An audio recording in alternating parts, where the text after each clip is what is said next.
Hey ladies and gentlemen, welcome back to the channel. As always, it is Nick here, back with your daily crypto news and analysis. And today we are going to be talking about Ripple and XRP, as well as the vast majority of crypto and finance. And let's just dive in.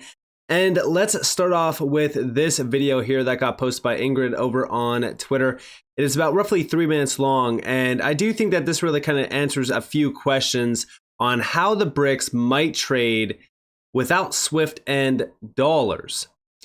Now, this is very interesting because it does talk a little bit about gold, crypto, and also even DLTs. Listen closely. So, gentlemen, is gold still a safe haven? Well, Vladimir Putin and Xi Jinping think so. So if it's good enough for them, it's good enough for me. I mean, why would the Russians be buying it about 10, 20 tons a month, and the Chinese buying about the same if it's not a reserve asset? And then you have to take it another level, which is why are they doing that? Or you put yourself in Putin's shoes or Xi's shoes, and you look at the United States. The United States looks like an adversary. The United States is getting more aggressive. We're fighting a trade war with China. We're fighting a financial war with Russia behind the scenes through mechanisms like SWIFT and elsewhere. And you're like, okay, I got to get out from under this dollar, because as long as the dollar is king, as long as there's dollar hegemony around the world, and the dollar is 60% of global reserves, 80% of global payments, and almost 100% of the oil market.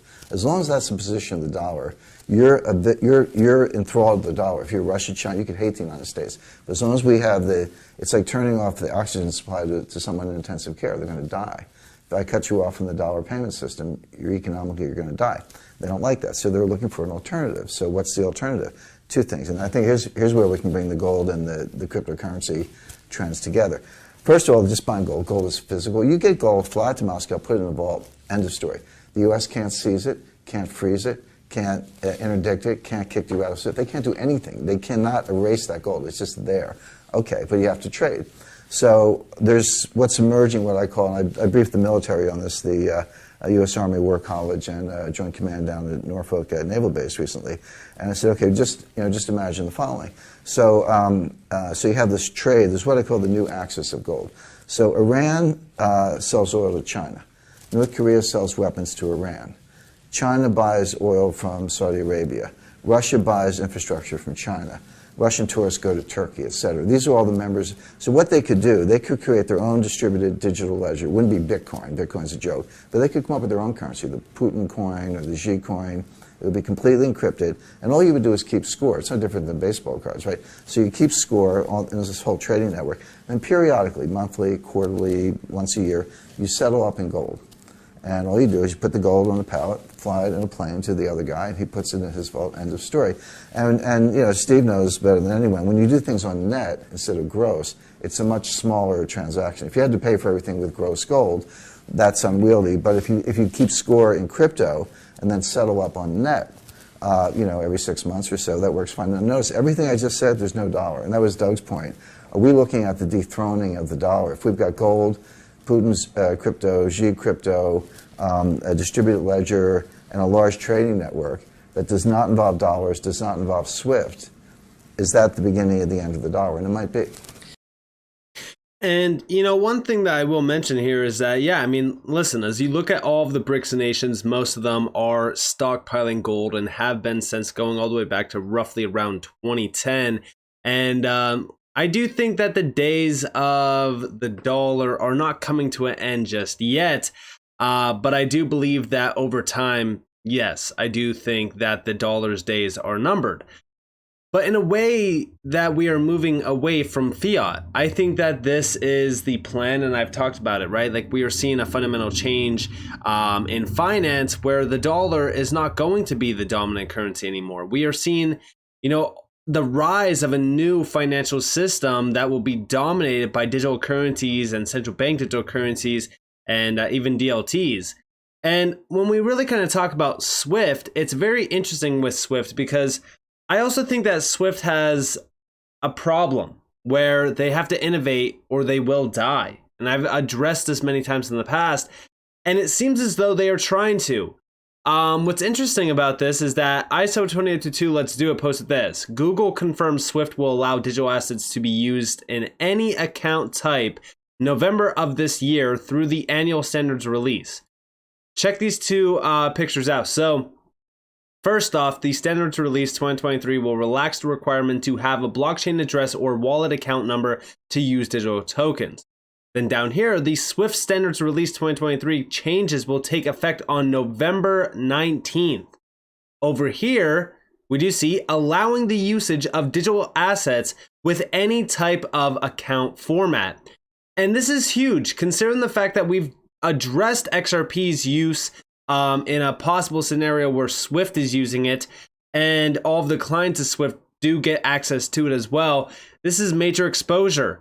But all of this is happening at a time where the BRICS are moving pretty quickly. We are starting to see, big problems arise around the dollar and this and that. And I do think that we are getting ready for the full-on announcement that, okay, listen, we are seeing the dollar being challenged. How can we benefit and how can we help the dollar retain its status? Well, let's innovate through digital assets. Let's innovate through DLTs. And that's when we also do get CBDCs. And see, the thing about that is that it decentralizes the entire financial system on a global scale, while we do still see nations tied down to their own CBDC, backed by possibly even gold reserves. But also, all of this is on par with what we have seen around ISO 2022, the migration with that. Even Anderson is posting November 19th, yes, and here we have from SEPA rulebook changes and the implementation guidelines of 2023. The changes will come into effect on November 19th of 2023.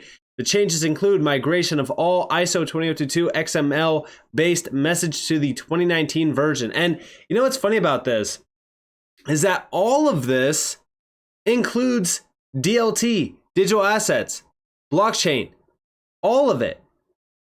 And it's so interesting that it all aligns at the same time. And listen, I've said it in the past. I don't believe in coincidences. All of these giants are ready. SWIFT, the DTCC, the central bankers, the institutions, they're all just waiting on the sidelines.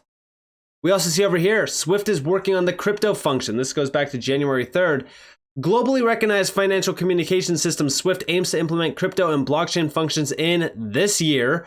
The SWIFT system wants to implement crypto applications during the next year. This is according to a relevant report. Therefore, the system security reports will be improved so that they are suitable for the identification of digital assets. It says, in addition, they want to add new token-related functions and implement the identification of wallet blockchain addresses. According to SWIFT, the storage of digital assets should also be possible through a normal warehouse. The Securities Market Practice Group is working on the implementation of new functions, how the innovations will be implemented, and whether private persons benefit from it remains to be seen. Among other upgrades, the crypto features are expected on the 19th of November, will be activated. The financial communication system initiated a project phase on the use of blockchain technology already in October. Read more here. SWIFT is a network for the exchange of electronic information between banks. Blockchain, on the other hand, stands for a network without an intermediary. Russia, for an example, is trying to compensate for exclusion from the SWIFT system using crypto payments and is planning a national crypto exchange. It's all centered on blockchain, crypto, DLT. It's all a fundamental piece of the entire puzzle at play here.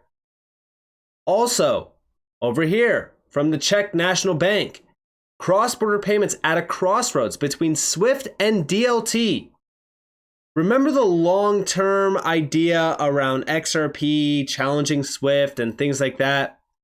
Well, what's funny about that is that in this article, this is from the 7th of July, when we scroll down just a little bit, we could see at this one section here, in the meantime, that's where it starts. In the meantime, pressure from decentralized networks have had a visible effect on SWIFT, the superstructure which once enjoyed undivided dominance in the international payments domain. The company's response to the demands of faster user-friendly payment improvements was the widely publicized SWIFT GPI, launched in 2017 and currently linking over 4,200 banks in more than 150 countries. Its recent acceleration, which which could reportedly have been carried out a long time ago, but was not recognized as a priority until the fintech and DLT incursion into the international payment business began, has so far been the most apparent effect of blockchain proliferation on international payments. In general, for various reasons, Swift is not always a frontrunner in terms of implementing innovative standards. Notably, the ISO 20022 messaging standard for cross-border payments, which is currently being implemented worldwide, was adopted ahead of Swift by smaller services such as SIPs and also China. Importantly, in its effort to make cross-border payments faster and less expensive, Swift GPI does not rely on DLT. It does use cloud-based tools. Now, for the remainder of this video, focus on cloud-based tools, because that is going to be the big thing to watch for. But within this article, we also seen a few other things. Concurrently, efforts to improve cross-border payments have been developed in the private sector. Examples of corporate DLT payment initiatives include RippleNet, Stellar, Partior, Finality, etc. The latter two are examples of solutions by bank consortiums employing permissionless blockchains, either fully or at least partially. The motivation of the banks is different to that of the official sector and the retail segment. Faced with the ongoing encroachment of DLT in the payments domain, they need to be prepared for a period of uncertain duration when multiple technologies, institutions, and standards will compete for market dominance and familiarize themselves with coming alternatives in advance. Then also in recent years, many central banks have sought to establish cross-border interoperability in the course of their CBDC experiments. Down here, we do see, and this is very interesting as well, however the solution, the multiple CBDC or MCBDC construction, will require interlinking CBDC systems, which implies communications international standards, common international standards, harmonized clearing mechanisms, and eventually a common technical interface and a single multilateral payment platform, possibly with a special unit of account and a native asset representing it. Whoa. This is big because this could very well mean something similar to RippleNet utilizing XRP. Again, it's not 100% certain that that is going to be the case, but we do know that Ripple has been planning this forever. We do know that they have been utilizing XRP because of the power behind it forever. And this could very well be that same initiative. This is very exciting. Also, we do see over here from Swift, when instant payments take off in a country, it will happen so fast. Remember, all it takes is one. When instant payments take off, they're going to take off so quickly in the country that you need to be able to scale rapidly and potentially using cloud. Because if you're relying on, standard typical data centers, it's going to catch you out very quickly. But we don't see the same. And did you hear what he said? Cloud. Cloud-based is the focus. Remember, Volante, Ripple, cloud-based. This is cloud-based plug and play. Finastra, RippleNet, cloud. This is all cloud-based tolling. This is the key around this major initiative. Everything is changing at a rapid pace, and almost if you blink, you'll pretty much miss a lot of it. It seems as though November is going to be a pretty big time for a lot of these major initiatives around Swift, for example, with digital assets, DLT, and blockchain. I do think that Swift is kind of backed up into a corner where it's either innovate or die. I also think that as we see the pressure put on Swift and put on the payment sector with the BRICS, Russia, I really do think that now is most likely the best time to be focused on crypto, focused on digital assets, and focused on the space, because we are seeing systemic change at a rapid pace around the world. Again, we are starting to see a lot of distractions being posted. We're starting to see, things not really be talked about too much. But all the changes that we have seen so far, especially in the last week, have really kind of solidified our thought process and what we thought was going to happen anyways. It seems as though the world in terms of fiat versus digital assets, it's kind of at a standstill, but I'm leaning more towards the digital asset side of things, where that's where most of the big money is going to flow in the coming weeks, months, and even years down the road. So listen, if you are not focused at this current moment in time on some of these large organizations like Swift, you're going to miss out on some pretty big news in the coming months. So with that, I hope that you guys enjoyed the video. If you guys did, definitely leave a like, subscribe, to notifications on because more free content. You guys are more than welcome to follow me on Twitter and join the free Discord in the description below. As always, it is Nick here. Peace out, guys.